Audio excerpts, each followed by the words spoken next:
Bapa di dalam surga, kami bersyukur berterima kasih Bapa saat hari ini kami rasakan di mana Tuhan selalu mengasihi, melindungi kami dengan sempurna. Terima kasih Bapa, biarlah kami tetap bersukacita di dalam Tuhan, karena kami rasakan tetap pertolongan dan anugerah kasih-Mu yang luar biasa yang Tuhan kerjakan dalam setiap hidup kami. Kami boleh nikmati saat ini bersama-sama orang kudus-Mu Gerika di tempat ini. Terima kasih Bapa, kami sambut kebenaran firman Tuhan di dalam nama Yesus Kristus. Kami sudah berdoa mengucap syukur. Amin. Silakan Bapak Ibu Saudara kekasih hidup kembali. Salam. Salam kudus buat kita semua yang hadir pada saat ini. Ya, baik, puji Tuhan. Kalau bisa kita ke depan supaya ya boleh diisi dengan baik. Silakan. Ya, puji Tuhan.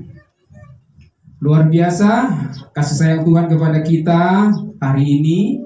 Karena hari ini adalah hari yang luar biasa, berbahagia bagi kita. Kita boleh berkumpul on-site. Kalau di sepanjang satu minggu ini, walaupun kita boleh bertemu secara online atau Zoom, ya kita bersukacita tentunya. Semua boleh sehat, semua karena kasih anugerah Tuhan boleh dilimpahkan kepada kita semua hari ini. Baik, puji Tuhan. Kita masuk dalam kebenaran firman Tuhan, Bapak Ibu.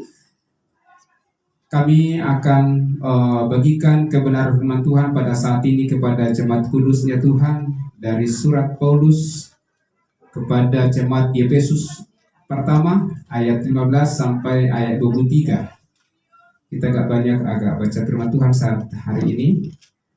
Efesus 1 ayat 15 sampai 23. Di dalam lembaga Alkitab Indonesia dikatakan di sana doa untuk pengertian tentang kemuliaan Kristus. Kita baca sudah. Ya, oke. Ayat 15, karena itu setelah aku mendengar tentang imanmu dalam Tuhan Yesus dan tentang kasihmu terhadap semua orang kudus, aku pun tidak berhenti mengucap syukur karena kamu.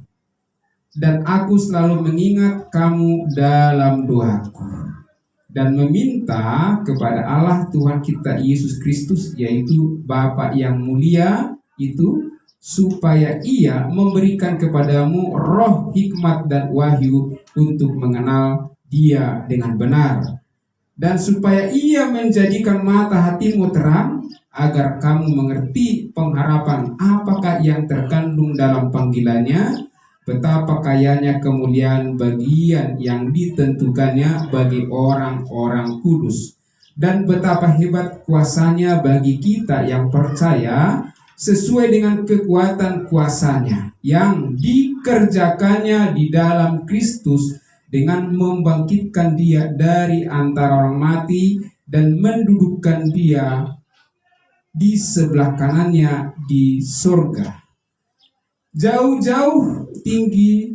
lebih tinggi dari segala pemerintah dan penguasa dan kekuasaan dan kerajaan dan tiap-tiap nama yang dapat disebut, bukan hanya di dunia ini saja, melainkan juga di dunia yang akan datang.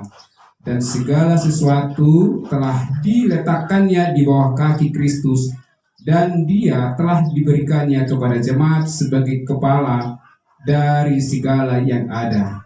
Jemaat yang adalah tubuhnya, yaitu kepenuhan Dia yang memenuhi semua dan segala sesuatu. Puji Tuhan. Luar biasa kebenaran firman Tuhan yang kita baca dan kita pelajari pada saat ini. Ini adalah sangat luas sebenarnya. Dan kalaupun tidak bisa, nanti kita akan bahas semuanya ini. Boleh lain kali kita akan bahas bersama. Nah, baik, untuk tema yang kita bagikan pada hari ini kepada jemaat kudusnya, dipanggil untuk mengenal Kristus dan karyanya dengan benar. Dipanggil untuk mengenal Kristus dan karyanya dengan benar. Ya, Baik, puji Tuhan saudara kasih, seperti yang ditulis dan meminta kepada Allah Tuhan kita Yesus Kristus, yaitu Bapa yang mulia itu, supaya ia memberikan kepadamu roh hikmat dan wahyu untuk mengenal Dia dengan benar. Ya, Bapak Ibu yang diberkati Tuhan, saat ini kita bersyukur kalau kita yang saat ini orang kudusnya Tuhan sudah banyak belajar kebenaran firman Tuhan. Dan saya yakin dan pastikan bahwa kita sudah memiliki dengan mengenal Allah dengan benar. Nah, ini adalah surat Paulus kepada jemaat di Efesus. Apa yang menjadi kerinduan Rasul Paulus untuk jemaat di Efesus? Atau juga di jemaat kita gereja pada pagi hari ini? Ya, supaya perlu kita mengerti, memahami, dan mengetahui Tuhan kita, Tuhan yang senantiasa memilih kita sebelum dunia dijadikan, menguruskan kita di dalam Kristus, dan dimateraikan kita dengan Roh Kudus. Nah, baik Bapak Ibu, kalau kita baca bahwa kita sudah dipilih sebelum dunia dijadikan, tetap di Efesus 1, kalau kita lihat di ayat 4 ayat 5 dikatakan di sana, ya,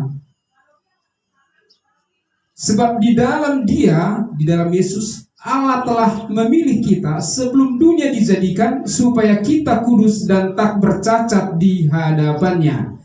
Dalam kasih Ia telah menentukan kita dari semula oleh Yesus Kristus untuk menjadi anak-anaknya sesuai dengan kerelaan kehendaknya. Jadi luar biasa. Jadi kita saat ini sangat berbahagia, ya, bahwa kita harus mengerti bahwa kita sudah dipilih sebelum dunia dijadikan, seperti di ayat yang sudah kita baca.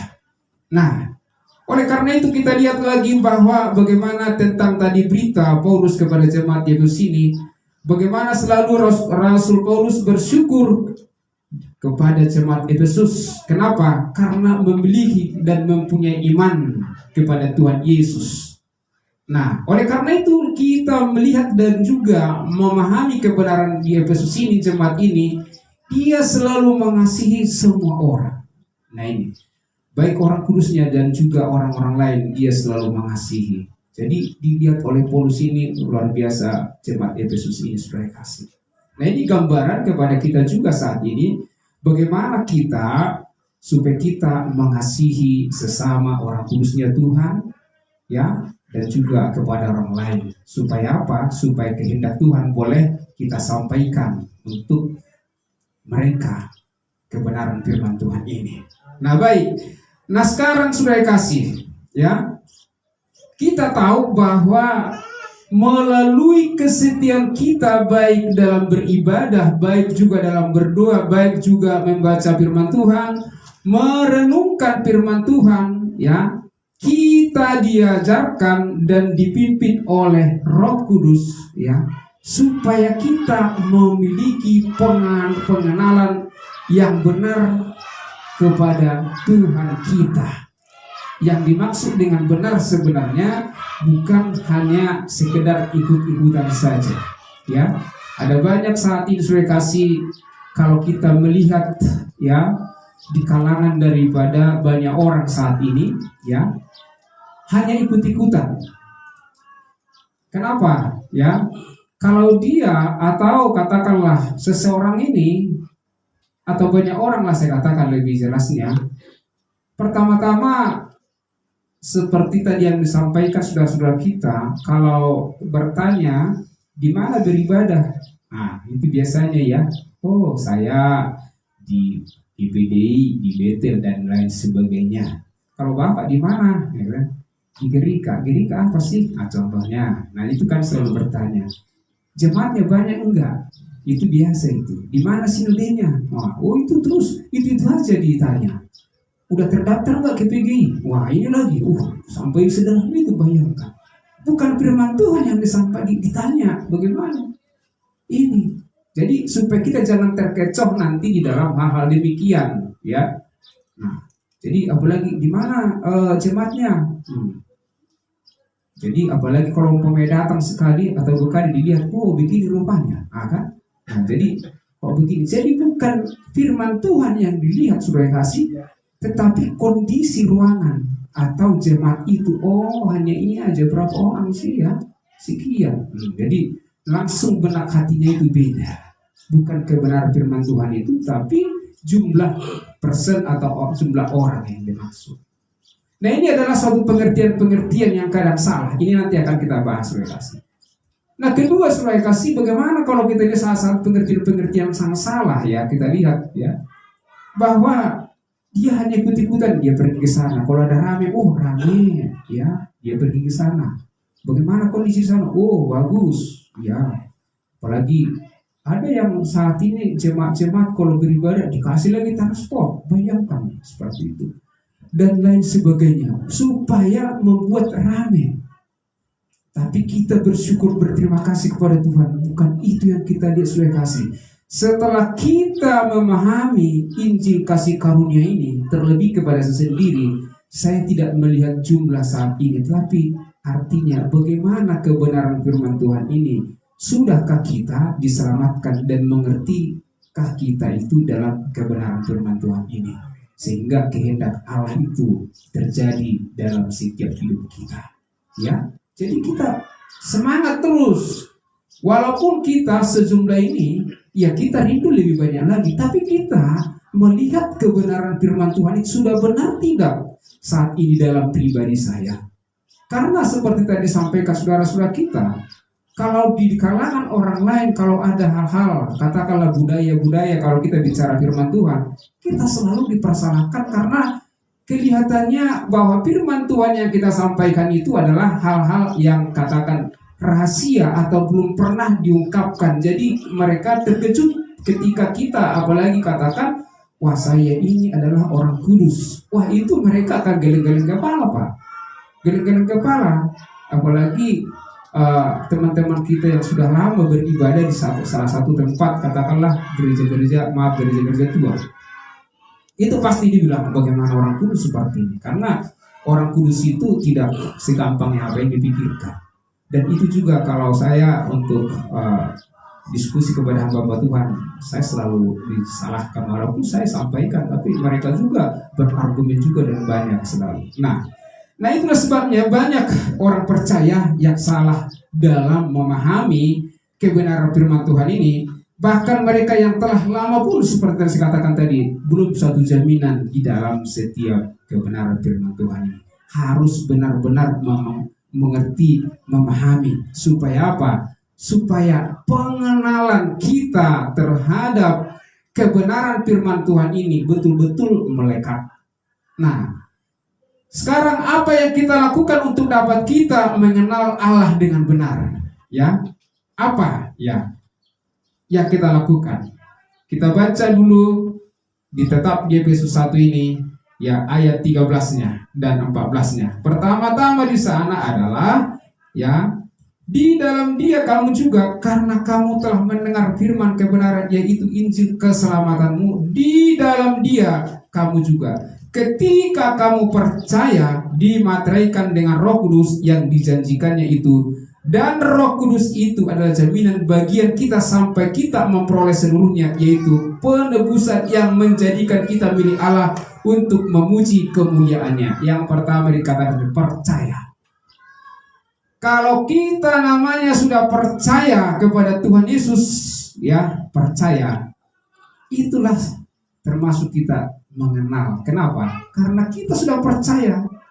Kalau kita namanya sudah mengenal seseorang gitu ya, mengenal, semakin kita mempercayai pribadinya gitu loh.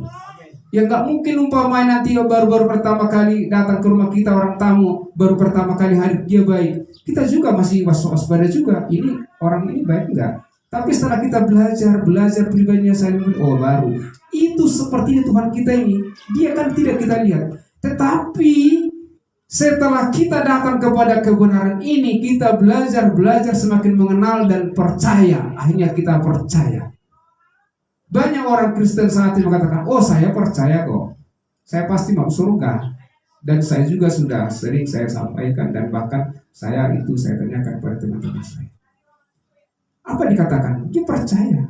Tapi saya bilang, percaya seperti apa? Percaya tidak Bapak bahwa segala dosa Bapak sudah diampuni dari dulu, sekarang, dan yang akan datang? Oh, dia mulai mikir dia.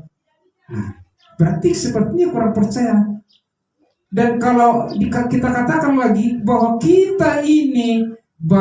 kita sudah diampuni segala dosa kita satu kali untuk selama-lamanya melalui penyaliban Yesus Kristus atau kematian Yesus Kristus yang sudah bangkit untuk mengampuni segala dosa kita satu kali untuk selama-lamanya. Ini banyak orang belum paham di sini.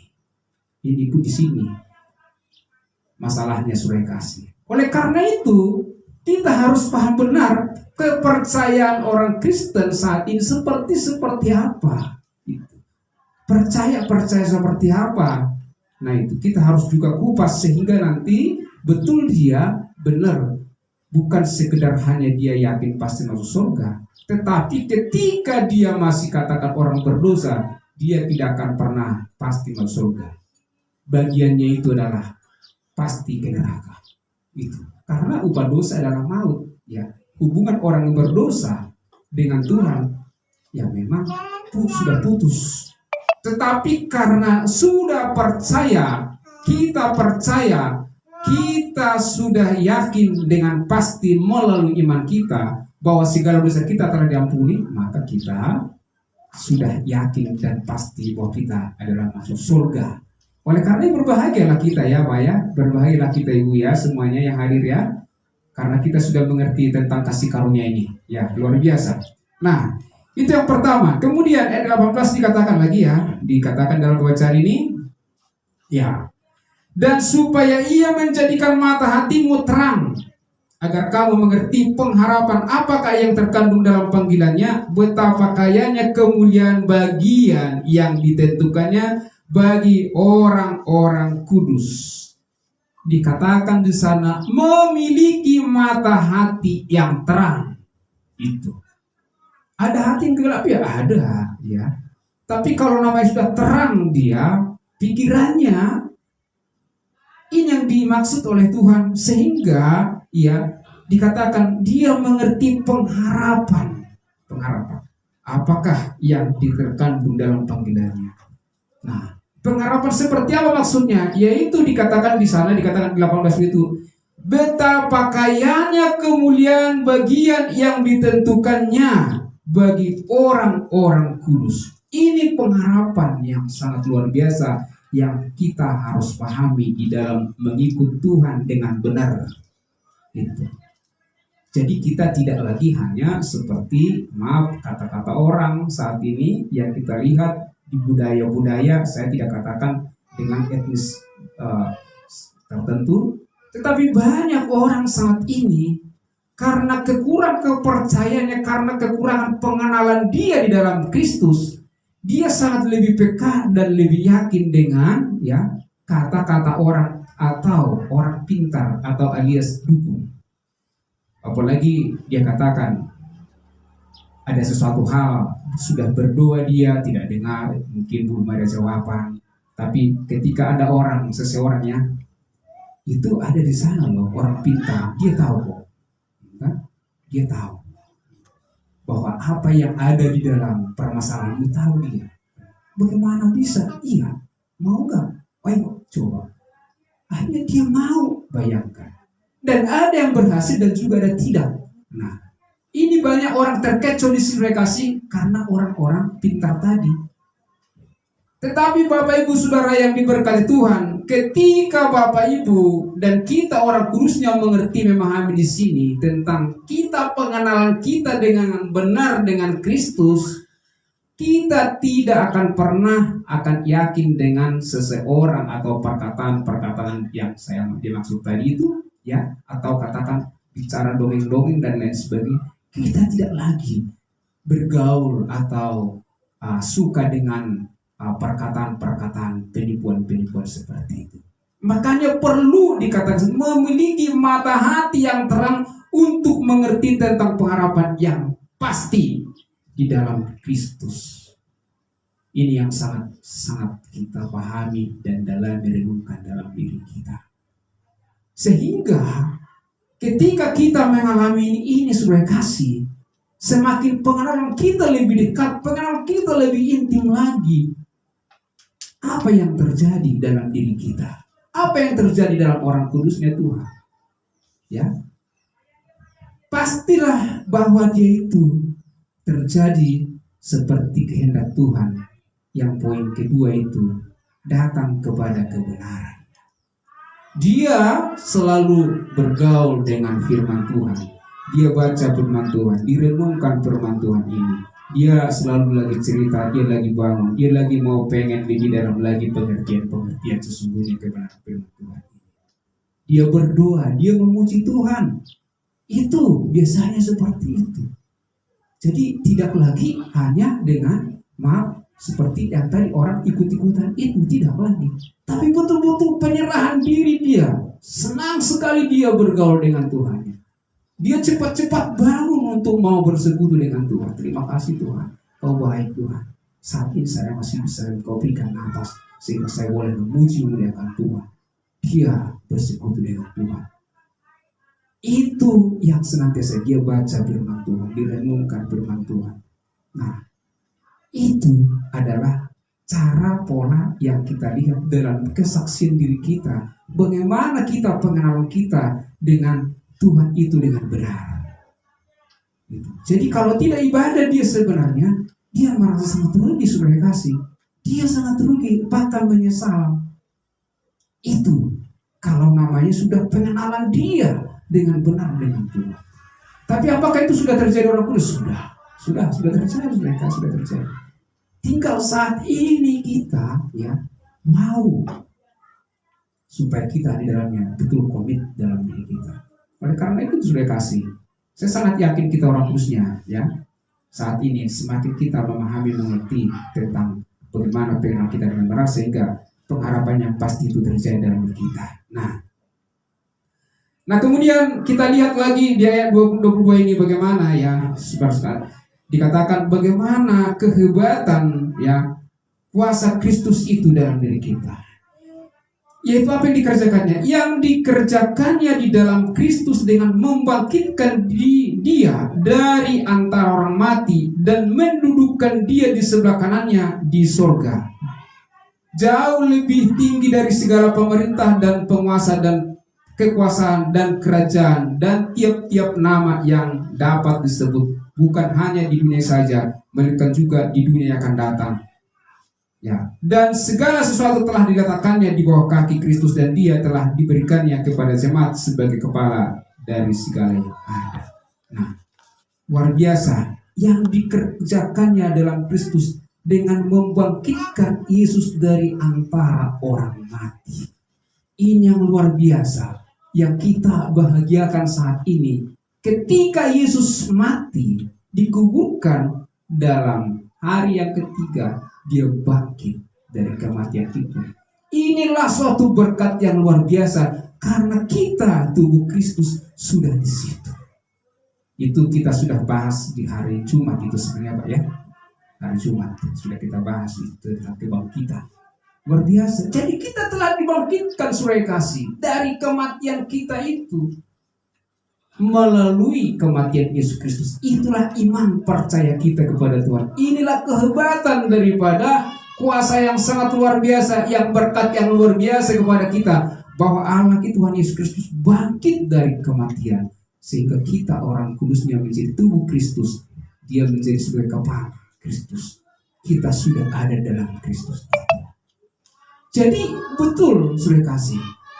Luar biasa, ketika kita sudah mengatakan kita sudah sempurna dalam Kristus, ini adalah jawabannya bahwa kita orang kudusnya Tuhan sudah yakin dan percaya bahwa kita dalam Kristus itu sudah bersama-sama di dalam Dia. Kenapa? Karena kita sudah percaya tadi di poin pertama itu. Nah itu boleh kita nikmati kalau kita sudah diterangi pikiran kita sudah kasih.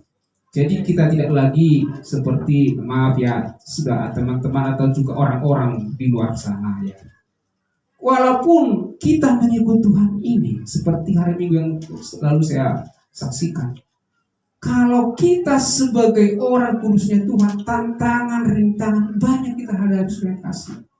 Mungkin ocehan lah, mungkin sindiran lah, dan lainnya lah, ya kan? Nah, tetapi bagaimana reaksi kita di sana? Itu ada juga yang emosi. Tapi bukan orang kudusnya, emosi tidak boleh. Gak boleh emosi, harus tenang, ya gitu ya. Dan kalaupun ada yang menyakiti hati dia, menyakiti hati orang kudus yang menurut saya itu, dia nggak terlalu cepat lagi itu bereaksi. Ada itu kan kalau namanya sudah kata-kata yang kasar, dalam hatinya udahlah seperti orang-orang sana.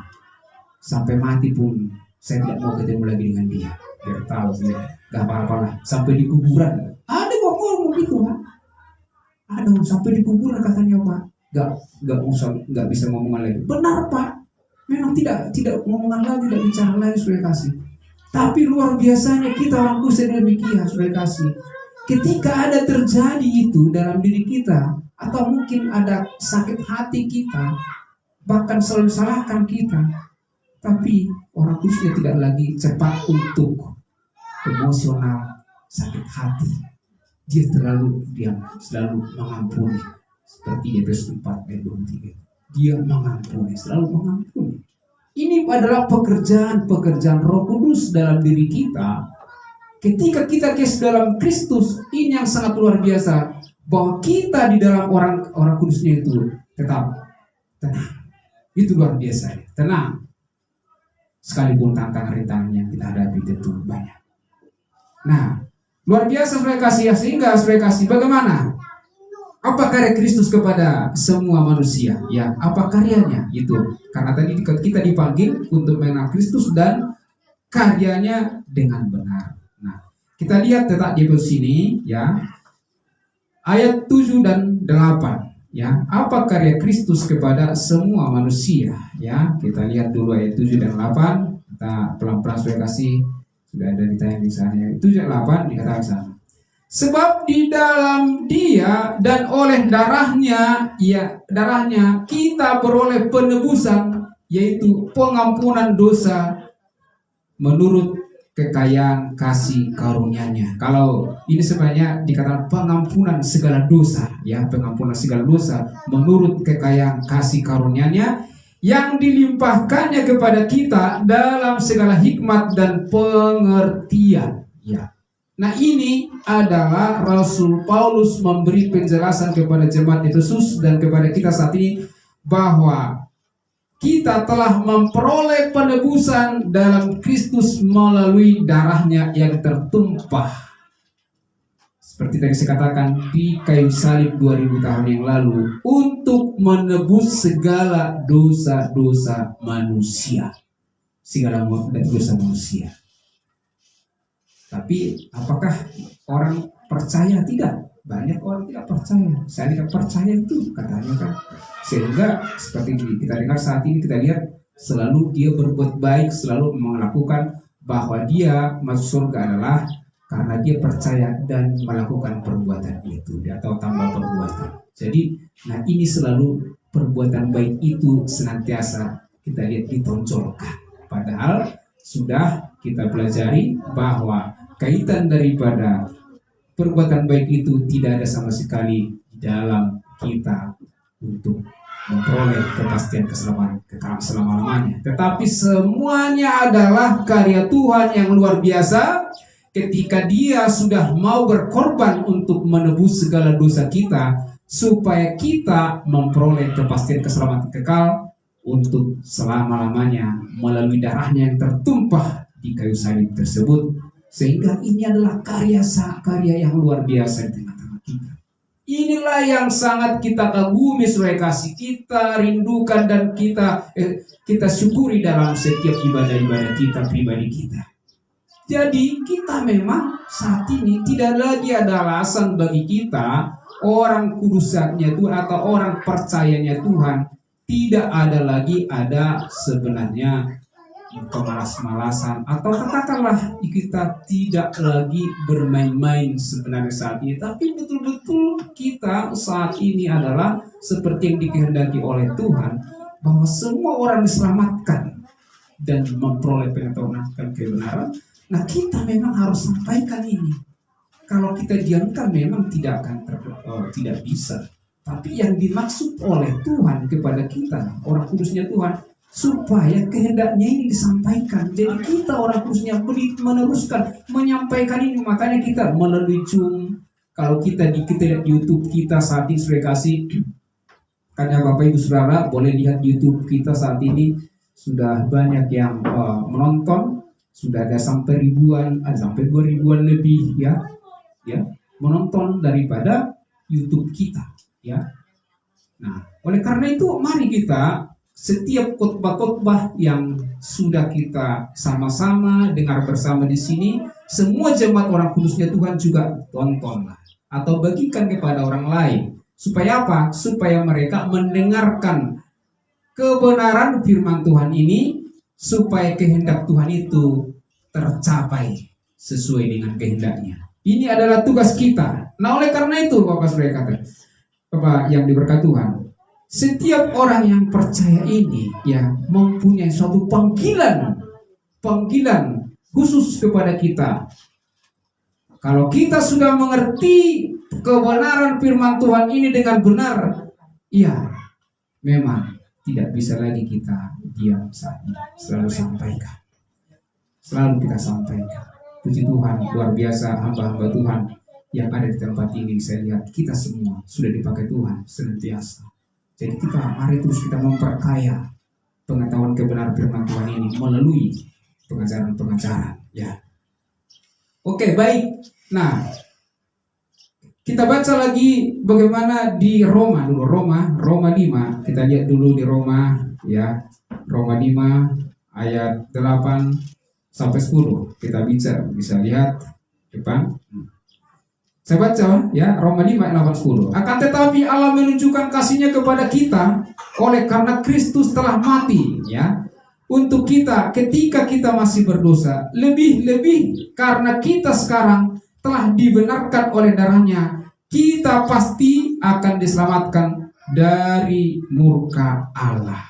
Kita sudah pasti diselamatkan, tidak lagi mudah-mudahan ya. Tidak lagi mudah-mudahan. Tidak ada lagi di orang kudus itu orang mudah-mudahan. Tidak ada itu.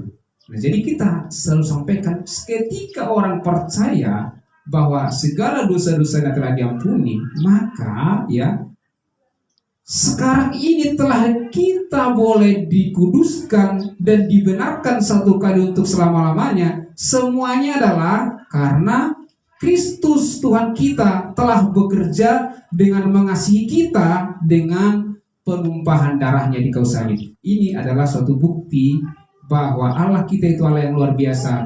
Dia berkarya di dalam hidup kita. Karena itu kita dipanggil sebagai kasih juga menyampaikan ini. Ini yang kita sampaikan. Jadi kita dikuduskan bukan karena kita sudah kudus, tidak. Kita dibenarkan karena kita melakukan perbuatan baik, tidak. Tapi kita percaya kita dibenarkan dan dikuduskan sesuai dengan kebenaran firman Tuhan ini adalah mutlak karena karya Allah Tuhan yang luar biasa dan kasih-Nya yang sangat dahsyat kepada kita, sehingga kita orang kudusnya saat ini sepakat juga memberitahukan ini seperti yang telah kita baca sekarang. Oke, baik. Sebagai penutup saudara kasih, kita lihat di Efesus lagi, kita masuk bagaimana kita supaya kita sebagai orang-orang kudusnya Tuhan ya, orang kudusnya Tuhan selalu kita terus bergairah dan juga terus kita selalu bersukacita mengikut Tuhan memberitakan kebenaran ini. Kita lihat di Efesus 4 ayat 17 ayat 32. Ya boleh kita baca dulu ya. Di sana dikatakan manusia baru. Nah, dikatakan seperti ini. Sebab itu kukatakan dan kutegaskan ini kepadamu di dalam Tuhan, jangan hidup lagi sama seperti orang-orang tidak mengenal Allah dengan pikiran yang sia-sia. Jangan lagi ya Jangan lagi ya dikatakan, kita diperintahkan di sini. Kenapa? Dikatakan dan pengertiannya yang gelap. Nah, jauh dari hidup persekutuan dengan Allah karena kebodohan yang ada di dalam mereka dan karena kedegilan hati mereka. Perasaan mereka telah tumpul sehingga mereka menyerahkan diri kepada hawa nafsu dan mengerjakan dengan serakah segala macam kecemaran. Tetapi kamu bukan demikian, ya. Tetapi kamu bukan demikian. Kamu telah belajar mengenal Kristus. Kita belajar telah mengenal Kristus. Inilah tetap saya sampaikan kepada kita. Saya tidak bosan-bosan mengatakan kita sama-sama belajar di dalam kebenaran firman Tuhan ini, supaya kita tetap kuat seperti minggu kemarin. Kita belajar bagaimana kita supaya kuat. Kalau kita tidak kuat berarti lemah. Kalau namanya lemah, bagaimana, ya kan? Tapi yang dimaksud oleh Paulus, kita harus kuat, sehat, karena sudah dalam Kristus. Sehingga berita sukacita, berita baik ini kita sampaikan kepada saudara-saudara kita, kepada banyak orang. Ya. Sampai dikatakan nanti boleh dibaca di rumah, yaitu ya bahwa kamu berhubung dengan kehidupan kamu yang dahulu harus menenggalkan manusia lama yang menemui kebinasannya oleh nafsunya yang menyesatkan, supaya kamu dibaharui dalam roh dan pikiranmu. Dibaharui, kita semakin dibaharui hari lepas hari dan juga waktu demi waktu. Terus kita dibaharui melalui pengenalan kita dengan Kristus, sehingga kita boleh satu gambaran dan boleh sama dengan Kristus. Itu sikapnya, gambarnya. Jadi artinya bahwa kalau kita sudah memang selalu belajar dan kita sudah dibaharui, kita harus yakin dengan pasti, ya, kita sangat bersukacita di dalamnya. Kita semakin mengenal, apapun nanti umpamanya kita berjalan seperti Rasul Paulus, kita lihat ya, dia selalu terus Roh Kudus itu bekerja dalam hatinya, ya, dalam pikiran, dalam langkahnya. Ketika dia mau berjalan, ketika dia dalam keadaan lemah, tapi apa? Ya sudah kita bahas di minggu yang lalu itu bahwa cukuplah karena kasih karunia-Ku kepadamu, walaupun dia dalam lemah, tapi dikatakan Tuhan cukup, walaupun ya bahwa dua-duanya saat ini, dua-duanya waktu itu tidak didengarkan Tuhan, ya, sampai 3 kali berseru dia tidak dengarkan Tuhan. Tapi Tuhan itu luar biasa. Cukup kasih karunia-Ku kuberikan kepadamu. Itu luar biasanya. Jadi artinya Bapak Ibu sudah kasih luar biasa. Ketika kita mengerti tentang kasih karunia Tuhan yang sangat dahsyat ini dan memperoleh pengertian tentang pengetahuan kebenaran ini, pastilah kita orang kudusnya selalu merdeka. Ya, puji Tuhan. Dan kita semangat senantiasa selalu. Kalaupun ada sana sini pergumulan kita, ya, anak-anak Tuhan, kita percaya dengan kerendahan hati kita terus berlutut kepada Tuhan, supaya Tuhan senantiasa berikan kekuatan kepada kita. Tapi jangan lupa, kita terus belajar kepada Tuhan, supaya kita senantiasa diberkati Tuhan. Oke, jadi saya simpulkan, nah jelaslah supaya kasih bagi kita bahwa kita dipanggil kepada suatu pengharapan yang pasti, ya, bahwa kita sudah mengenal Allah dengan benar, ya, mengerti dan menghargai karyanya yang luar biasa di kayu salib 2000 tahun yang lalu, yang telah menyelamatkan kita dengan kasih karunia-Nya melalui iman percaya kita, sehingga kita selalu bersyukur dan terus belajar, maka kita akan kuat menghadapi tantangan yang ada saat ini. Dan kita apapun bentuknya, kita terus bersyukur, berterima kasih dan bersukacita, dan tetap datang kepada kebenaran, dan tidak ada lagi terlalu fokus kepada masalah, tetapi terus kita datang memuji Tuhan melalui pengajaran-pengajaran dan juga Zoom kita, dan juga melalui ibadah kita setiap minggu pada saat ini. Inilah himbauan dan juga inilah kebenaran firman Tuhan yang dapat kami sampaikan kepada jemaat orang kudusnya pada saat ini. Kiranya Tuhan Yesus berkati kita, kita satukan hati kita berdoa. Luar biasa Tuhan Yesus memberkati kami ketika kami Engkau panggil supaya kami mengerti, mengenal Engkau dengan benar, dan karya Tuhan yang luar biasa itu kami kenal dengan benar. Terima kasih Bapa, Roh Kudus mulai bekerja dalam setiap hidup kami saat ini.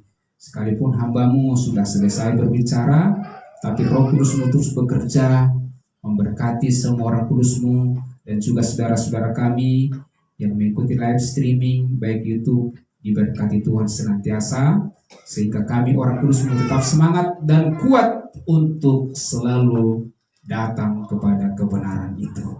Terima kasih Bapa, terpuji nama-Mu hari ini kekal selama-lamanya. Di dalam nama Tuhan Yesus kami mengucap syukur. Haleluya. Amin. Tuhan Yesus memberkati kita. Amin. Haleluya.